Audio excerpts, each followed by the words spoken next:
Good luck, us. Good luck, us. Oh, b4 and a very unfortunate move there. Now, see, bishop b2 is technically a good move here. But at this point, what we're going to start doing is just playing the move d4, guaranteeing that I'm going to keep this pawn. I just don't really like putting the bishop on b2 at lower elos. They'll probably blunder that. But at this point, it is a little bit vulnerable there. Sometimes the queen comes out to b6 and the open file is not great with the bishop there. So I'm probably going to start doing this instead and just sort of playing a more normal position. I'm going to take control of that square. Just get developed here. Yeah, this is why I put the bishop there. It felt like we would be able to get a nice trade, and yeah, that extra pawn from the start is very helpful. You can see the development is quite easy here. Open file, open file. This rook can come over maybe to c1. And we take this pawn. Now, if we take, there's knight c4. Then we get in the business of, oh, does this actually work? But no point in even allowing it. Just take with the pawn, keep this defended, and we'll play c5. If, for example, something like rook c8. I know it's only one extra pawn, but truly c5 is the worst pre-move you can make against b4. f4 supports bishop f3. We can double our rooks here. Yeah, we can do this. We can also just take this pawn. And both honestly look pretty compelling. Let's go ahead and do that. The knight's guarding a2, so there's not even any pressure there.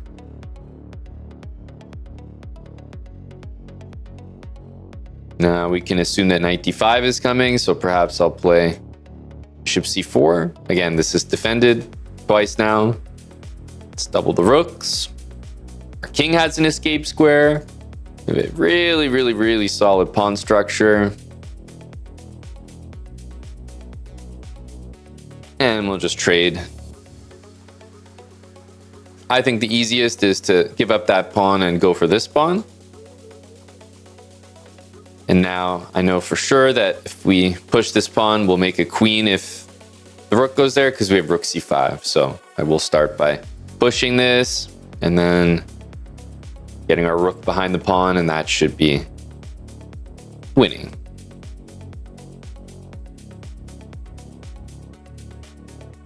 GG.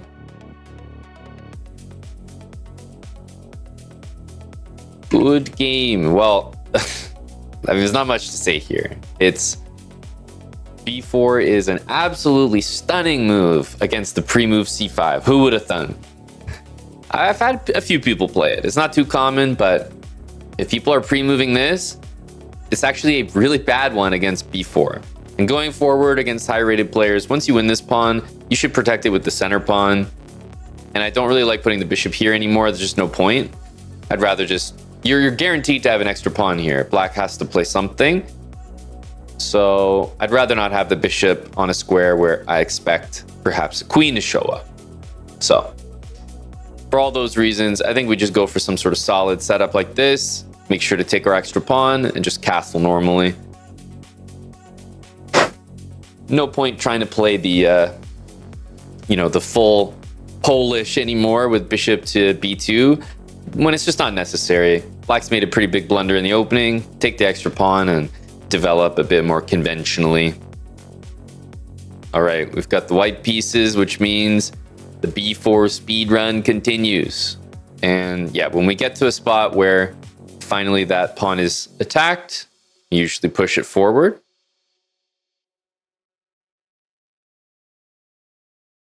Takes feels pretty good. I think c4 next. I think we're going to ignore that. Let's push c4 here. Bishop b4 is not a bad move. It is moving the bishop twice, so I wouldn't say it's ideal. Okay, he takes now. I have to recapture. I'm looking to castle. I think I'll be taking here with the bishop. because the b pawn then at this point would be a backwards pawn. Let's castle, and I think d4 makes sense here. Knight c3. These are all of our standard moves, but perhaps we want to stop that move. So I think d4 makes sense.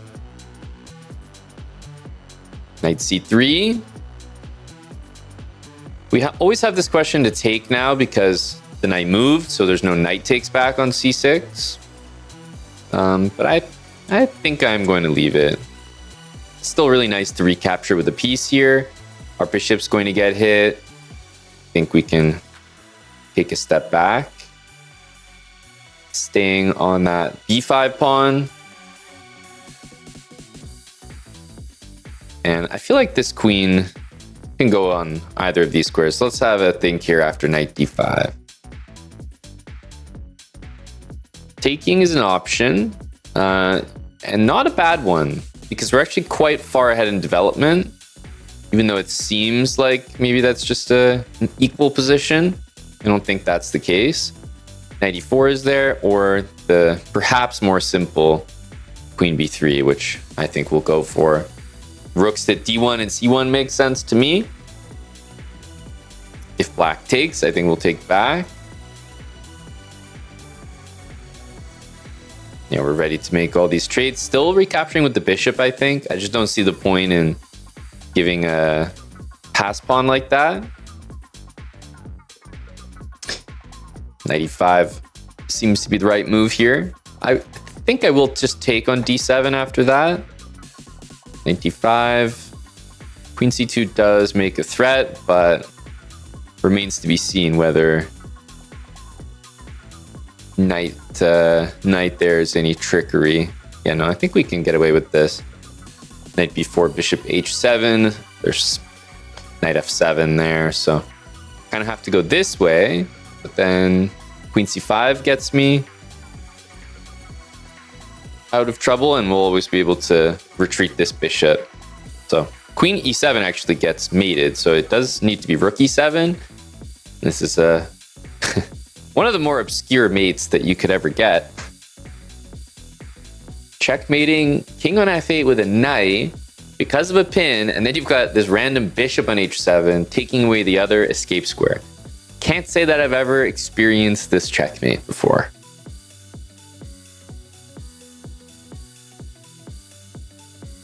But don't underestimate positions like this. It feels like, oh, you know, what's the big deal? We played b4 as an opening. We didn't really get much. But that bishop on c8 is not happy. Much better pieces by comparison. We do end up usually playing d4 and just bring the pieces to the center. Fact of the matter is, our 4 minor pieces are better than the counterparts. Not all of them, but collectively for sure, because the bishop is so bad on c8. Can't really develop anywhere.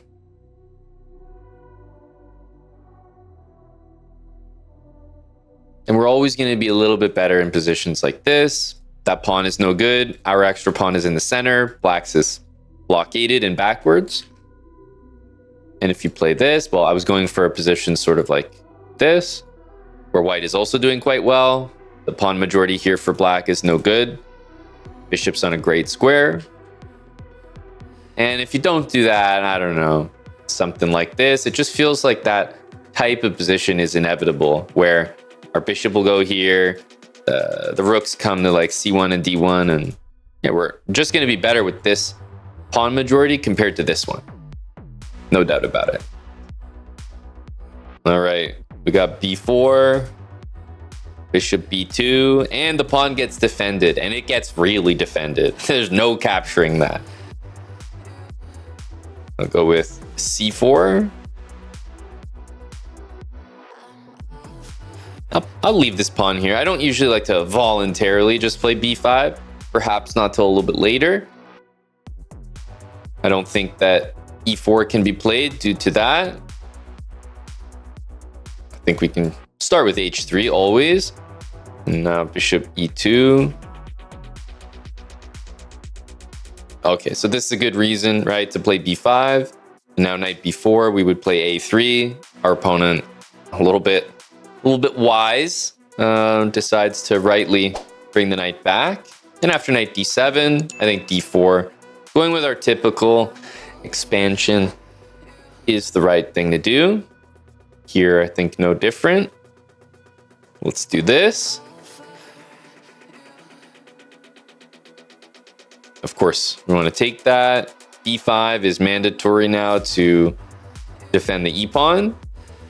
But it's nice to be in a position where we are the ones with the pawns that can capture, because I don't think it's good for black to take on c4 or take on b5. So it feels like there's going to be a lot of action on that side of the board, which is why I feel like bringing both of these rooks to c1 and b1. Okay, this one, I'm almost 100% sure I'm going to be taking this way.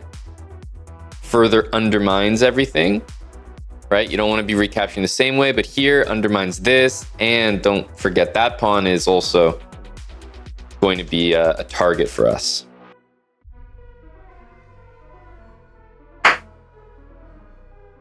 So we'll take b4, not a bad move at all. Resourceful way to make sure you don't lose another pawn. Oh, happy to see that move from him. I mean, not as a competitor, but as a, as someone that likes to see the best moves played. We like that move. Otherwise, I can't say that we do.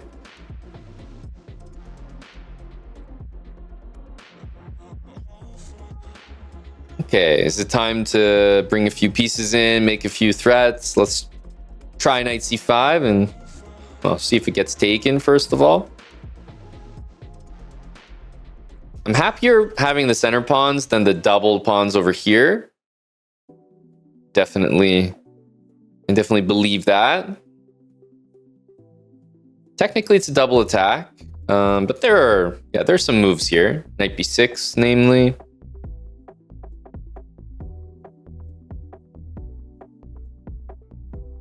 Doubling the rooks looks good. Perhaps a3 could be good as well. Bring the bishop here. And then, yeah, maybe bring the knight in. Knight c4, knight e4. But knight b6, that's the way to guard both threats at once that I can see. Okay, this one, I don't think it quite guards everything. I'm just going to assume that this is playable. It's a hanging pawn, and we have a huge threat now on this knight. And I don't think it was taken care of with knight e6. Rook b8. We can take this or just move away with queen a6. So I trust it. Yeah, the question is, do we want to be greedy or not? And I think not. I don't need an extra pawn when I've just taken a free piece. It seems like it could allow some counterplay, so I'd rather just chill. Do the smart things. I got an extra piece. I don't need an extra piece and a pawn. I'll be winning with a piece. f5, unfortunately, that's for me. That's for me. I respect the attempt here.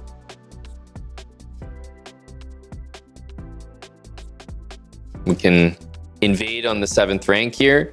d5 to open up the bishop. And let's give a quick check here. Like I said, I'm going to open up the bishop. And he's walking into tactics and potential back rank mate here. Doesn't have an escape square. Oh. Okay. Is he going to permit something like this? See, the funny thing about this guy is he has a move like queen f8 after that. But he's also hung his queen with knight f7. So do you play the knight f7, best move in the position, or do you gamble on queen c8? How good of a player is this guy? Is he capable of queen f8? No, and so we take the win. Woo. Get a nice checkmate planned after queen f8. Woo. You see what I'm up to? Yeah, I see what you're up to. I think queen f8 allows something else, maybe. Guys, anyone have an idea here? Any idea how we could really hurt the guy? Let's just say you were in the business Of hurting people. of inflicting real pain. Hello, Mattis. Thank you for contributing to the engagement here. I'll just assume that that's what that was. Check. Check. No, we have to trust our opponent here to be a friendly guy and take, of course.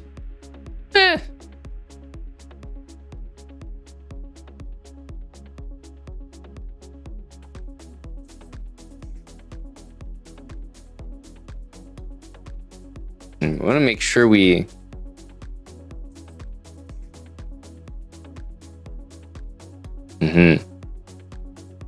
want to make sure that we do him as nasty as possible.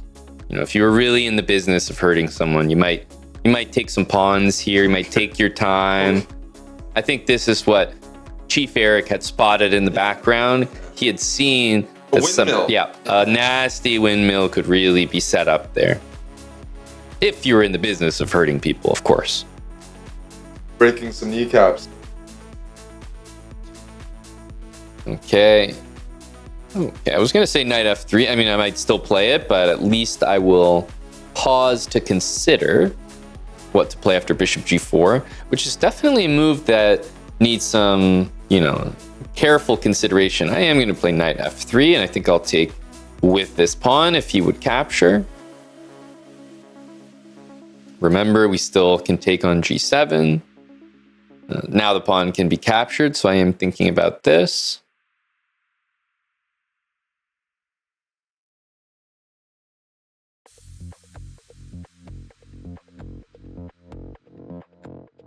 I think we can get away with this, even though it does lose the pawn. I think this perhaps is it's very tempting to go queen a4 and knight b4. That's for damn sure.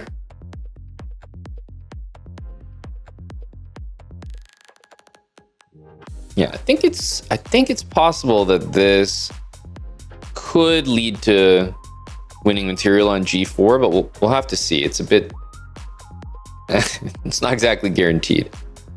But basically my thought is we are going to take this knight, we are going to play a3, and we're going to take. And that will clear the way to win that bishop. So let's see how accurate this is. What's the best order of removing pieces? I think perhaps this way. And then a3. And the next move here will be technically a double attack. And then I don't see a way to save all the pieces.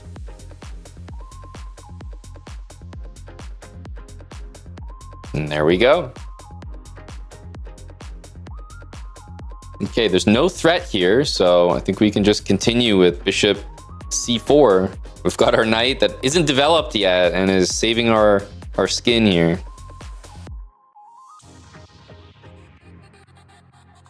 Knight e5, we can, and this one will be particularly painful.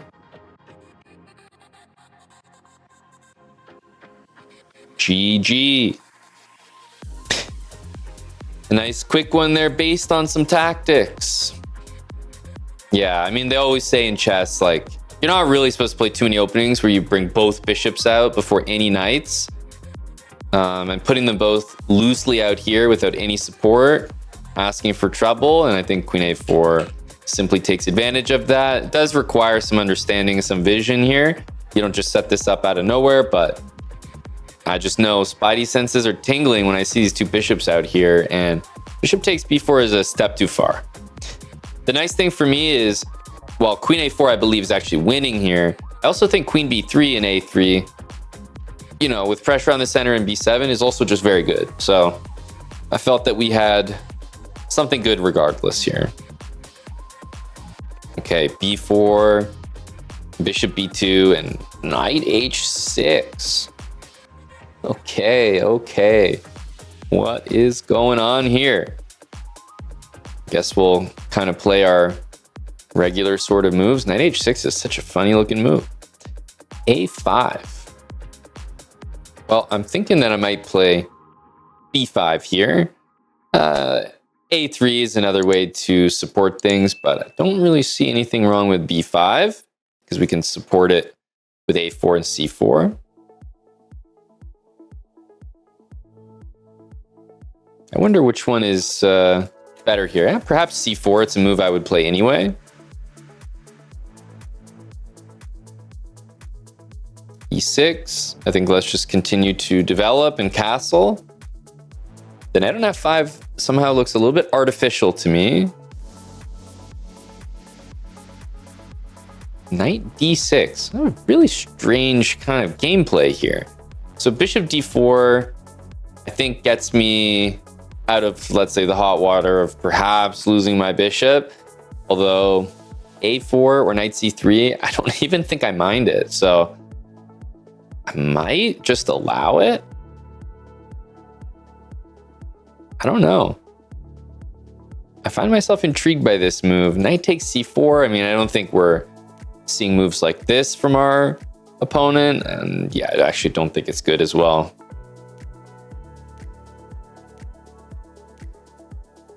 But yeah, knight on b5 will be a great piece.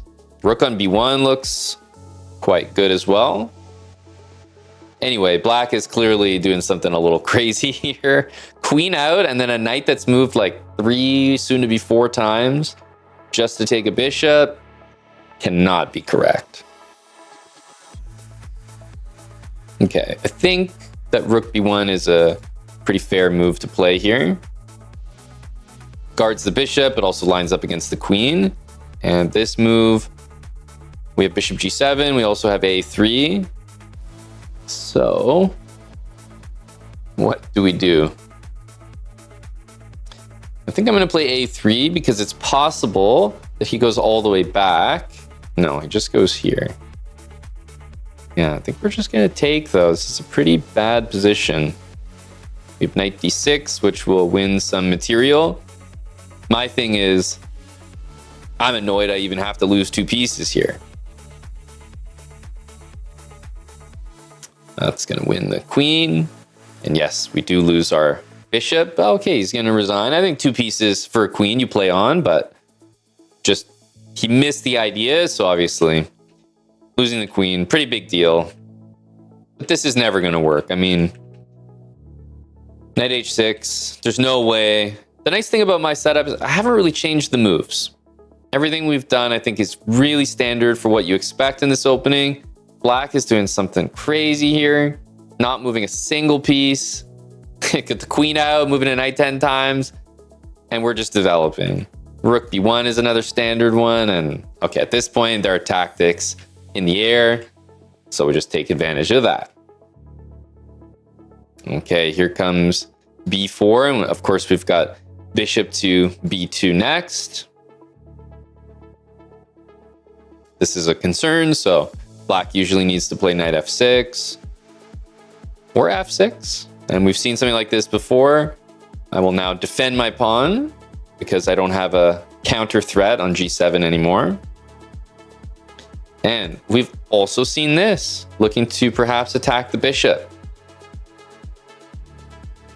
Is this a free queen? Don't tell me it is. Okay. So he's not going to blunder the queen, but he's certainly doing something very weird. Queen g6, my hope is to play this quick enough that he thinks that this is a blunder. Okay, if you play queen takes here, rook h2 traps the queen. A lot of people think rook g1. Rook h2 actually traps the queen there. But it doesn't really feel like there's anything wrong because we can just undo our bishop to e2, which is probably the correct square anyway. a4. So a little bit weird for our bishops here, because I am actually going to play this move, put them back on their normal squares, but I don't feel bad about it because look at this. Look at this queen moved around 20 times. Let's go c4. And yes, e4 is there.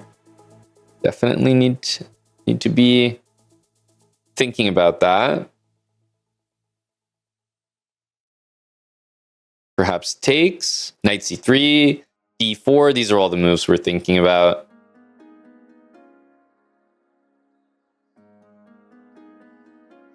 Yeah, I think just knight c3, honestly. The only thing I'm thinking about is this one, if it really matters. But we'll always have moves here like knight e4 and... Okay, he does take. Let's try knight e4. This is the move I was thinking about. With queen c2 next to try to take this. Okay, knight d6 is actually the biggest threat of all, so we should see a knight move or perhaps queen d5. We do see knight there. Do we have queen c2 here? I mean, there really is this move. I have to admit, I did not take it seriously, but it really does exist. I don't believe in it, and I'm going to, I guess, play here, showing my disbelief. Queen d5, does that just trap the, I think it just traps the queen, because this is not a threat. So that's a hand me out. Hand me down and a handout. Hand me out. Buddy, that's really unfortunate, because I see the vision here, queen in the middle. No.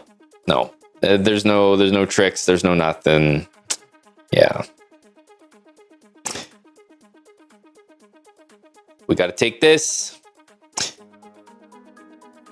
Okay, somebody moving their queen like 100 times in the opening.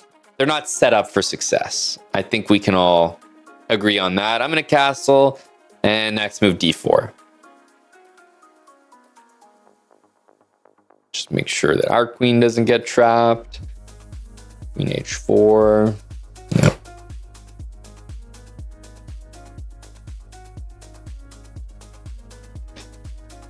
We were looking at bishop f5 there, but we do have a square, so all good.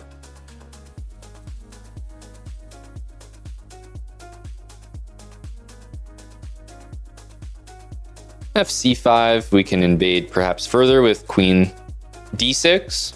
Our next move is e6. Most definitely. Queen takes here. Everything's crashing down at this point. Rook there. We have queen f7.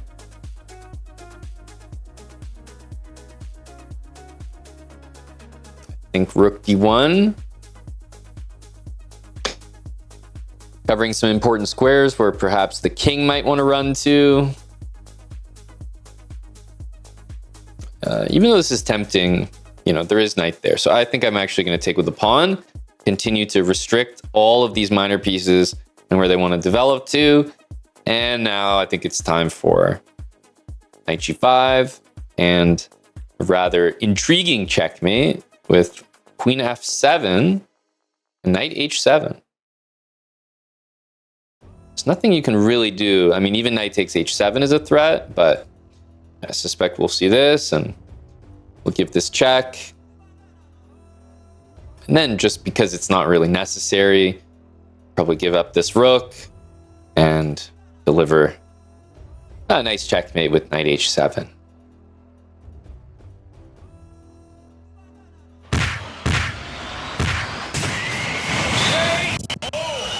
Don't want to be caught with material on the board that we didn't actually need. So a very important move, rook d8 here.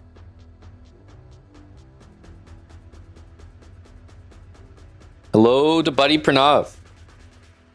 Yeah, the only reason we do speedruns, Pranav, just so you know, is so that, on the 1% to 5% chance that you think it's playable and you play it in Title Tuesday, I speak for everyone. That's the only reason we do these.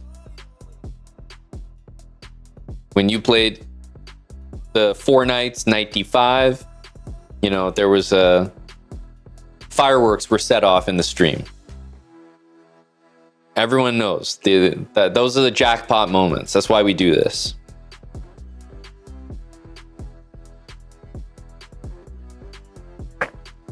Thank you, Sleazy McCheesy. Gifting a chess dude guy.